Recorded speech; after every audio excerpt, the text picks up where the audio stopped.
POCSO കേസിലെ പ്രതിക്ക് ഇരട്ട ജീവപര്യന്തം. പത്തനംതിട്ട തണ്ണിത്തോട് സ്വദേശി ഡാനിയലിനെയാണ് ഇരട്ട ജീവപര്യന്തത്തിനും 6.5 ലക്ഷം രൂപ പിഴയ്ക്കും കോടതി ശിക്ഷിച്ചത്. പത്തനംതിട്ട അതിവേഗ പോക്സോ കോടതിയുടേതാണ് ശിക്ഷ. വീട്ടുമുറ്റത്ത് കളിച്ചുകൊണ്ടിരുന്ന 10ഉം 6ഉം വയസ്സുള്ള പെൺകുട്ടികളെ ഉപദ്രവിച്ച കേസിലാണ് പ്രതിക്ക് ഇരട്ട ജീവപര്യന്തം തടവും പിഴയും പത്തനംതിട്ട അതിവേഗ പ്രത്യേക പോക്സോ കോടതി വിധിച്ചത്. തണ്ണിത്തോട് കരുമാൻതോട് ആനക്കല്ലിങ്കൽ വീട്ടിൽ ഡാനിയലിനെയാണ് ജഡ്ജി ഡോണി തോമസ് വർഗീസ് ശിക്ഷിച്ചത്. ജീവപര്യന്തം തടവിന് പുറമെ 33 വർഷം അധിക കഠിന തടവും 6 ലക്ഷം രൂപ പിഴയും ശിക്ഷിച്ചിട്ടുണ്ട്. 2024 മാർച്ച് 18-നായിരുന്നു കേസിനാസ്പദമായ സംഭവം.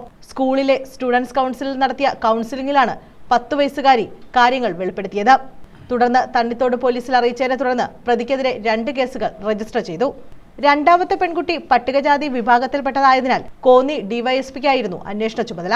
സാക്ഷിമൊഴികളുടെയും വൈദ്യപരിശോധനാ ഫലങ്ങളുടെയും DNA പരിശോധനാ ഫലത്തിന്റെയും തെളിവുകൾ പ്രോസിക്യൂഷൻ വിചാരണ വേളയിൽ ഹാജരാക്കിയത് കോടതി പരിഗണിച്ചു. ഈ കേസിന്റെ വിചാരണ പൂർത്തിയാക്കിയ ജഡ്ജി തന്നെ സ്ഥലം മാറി പോകുന്നതിനു മുമ്പ് കേസുകളിൽ വിധി പ്രഖ്യാപിച്ചത് സവിശേഷതയായി. പ്രോസിക്യൂഷനു വേണ്ടി അഡ്വക്കേറ്റ് റോഷൻ തോമസ് കോടതിയിൽ ഹാജരായി. ഇരു കേസുകളിലെയും അതിജീവിതകൾക്ക് പുനരധിവാസത്തിനുള്ള നഷ്ടപരിഹാര തുക ലഭ്യമാക്കാൻ ജില്ലാ ലീഗൽ സർവീസ് അതോറിറ്റിക്ക് കോടതി നിർദ്ദേശം നൽകി. News bureau, Pathanamthitta.